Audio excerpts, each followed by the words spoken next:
शुरुआत आपसे करने वाली हूँ। ममता बनर्जी किसकी तरफ इशारा कर रही हैं? रूबिका जी, सबसे ज्यादा विदेश यात्राएं तो प्रधानमंत्री जी ने, मोदी जी ने की है और उसका परिणाम भी इसी पर रहा। आप देखिए, अमेरिका से प्रारंभ किया उन्होंने।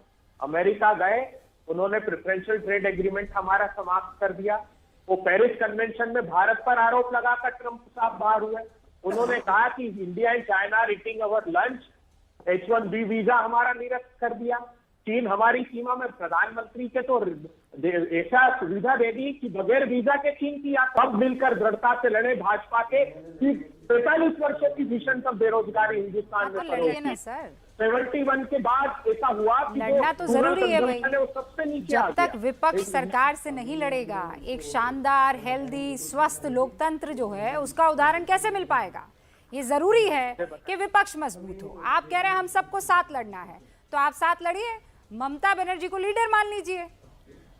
देखिए, रूबिका लिया राहुल जी जिस साहस और दृढ़ता से लड़ रहे हैं, उनका साथ हर कोई नहीं निभा सकता। उनका साथ निभाने के लिए साहस चाहिए। मुझे बताइए, ममता जी दिखी आपको? आई एम श्योर उनके साथ लड़ने के लिए साहस चाहिए। आप सही कह रहे हैं। ममता जी दिखी, वो साहस क्यों नहीं दिखा पा रही है ममता बनर्जी? शाकिर भाई, मोदी जी साहस क्यों नहीं दिखा पा रही है? ममता जी दिखी। राहुल गांधी जी की लड़ाई है युवाओं के रोजगार के अवसर, तो मोदी जी ने समाप्त कर दिए, उससे वो लड़ रहे हैं। राहुल गांधी की लड़ाई है और किसानों की आजीविका और जिंदगी, जिनको रोन दिया मोदी जी ने। मेरे सवाल का जवाब नहीं है सर। मैं राहुल गांधी की लड़ाई नहीं, मैं राहुल गांधी के लिए लड़ रहे कांग्रेसी कार्यकर्ताओं से सवाल पूछ रही हूँ। भाई 7 साल, नॉट इवन, मैं 7 साल भी नहीं, मतलब मैं डे 1 से, जब से वो पॉलिटिक्स में आए हैं तब से आप उनको एक बहुत बड़े लीडर के तौर पर प्रोजेक्ट करने की कोशिश कर रहे हैं। 10 चुनाव उनके नेतृत्व में कांग्रेस हारी है। वो खुद अध्यक्ष पद से उतर चुके हैं, इस्तीफा दे चुके हैं, फिर भी क्यों आपको उनके नेतृत्व में लड़ना है? आप एक बार कभी आपका शो जब समाप्त हो जाए जरूर देखिएगा। 10 सेकंड भी नहीं बोलने देती किसी को, खास करके प्रतिपक्ष नेताओं को। तो एक बार आत्मचिंतन, आत्ममंथन, आत्मलेखन जरूर कीजिएगा। विनम्रता से मेरा, विनम्रता से मेरा। Okay, done. ये मेरा वादा है। मैं ये काम करूंगी, ठीक है।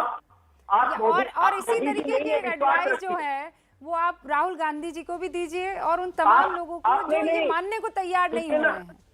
अब मैं चुप हो रही हूँ, अब मैं चुप हो रही हूँ। अब मैं आपके सवाल का जवाब सुनना चाहती हूँ।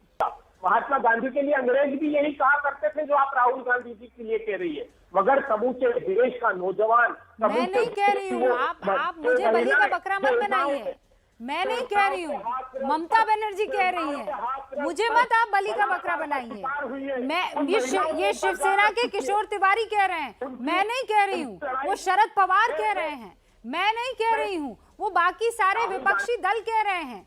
आप मुझ पर चीख कर क्या आप किसकी भड़ास निकाल देंगे? नहीं, आपसे भी लड़ाई नहीं है, मेरी भी आपसे लड़ाई नहीं है। राहुल गांधी जी लड़ना चाहते। राहुल गांधी जी बुनियादी रूप से देश की प्रगति और समृद्धि की लड़ाई लड़ रहे, जो हिंदुस्तान की संपत्ति, बड़ी संपत्तियां बेचने पर आमादा है मोदी जी, उसके खिलाफ लड़ रहे। और विश्वास, राहुल गांधी बड़े नहीं है, कांग्रेस बड़ी है।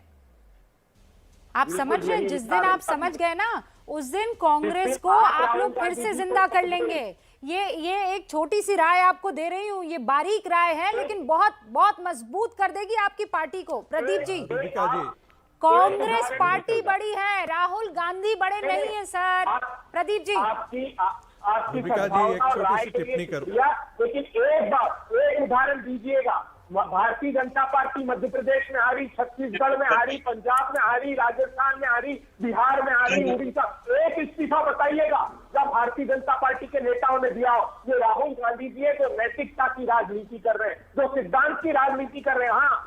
हाँ, तो सर नैतिकता और सिद्धांत की ही दुहाई देते हुए आप लोग एक चेहरे को मान लीजिए कि ये होगा यूपीए का अब नया चेहरा। राहुल जी जो है ये अब नेतृत्व नहीं करेंगे। अब रुक जाइए अभय जी प्लीज।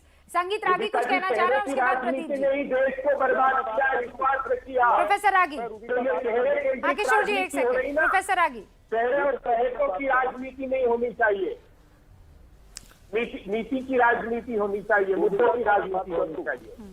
देखिए रूबिका जी, एक सैद्धांतिक रूबिका जी, मैं एक सैद्धांतिक पक्ष बोलना चाहता हूं देखिए, जब संगठन परिवार और व्यक्ति के केंद्र में आ जाता है तो जो लोग संगठन के बहुत ताकत के नज़दीक होते हैं वो उस परिवार के प्रति उनकी स्वामी भक्ति होती है, उनकी विचार के प्रति या संगठन के प्रति उनकी स्वामी भक्ति नहीं होती है।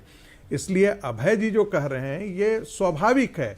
वो सब कोई भी कांग्रेस का प्रवक्ता होगा तो राहुल गांधी के बारे में ही कहेगा, सोनिया गांधी के बारे में ही कहे। ये इनकी मजबूरी भी है क्योंकि उन्हीं ने इनको अपॉइंट किया है।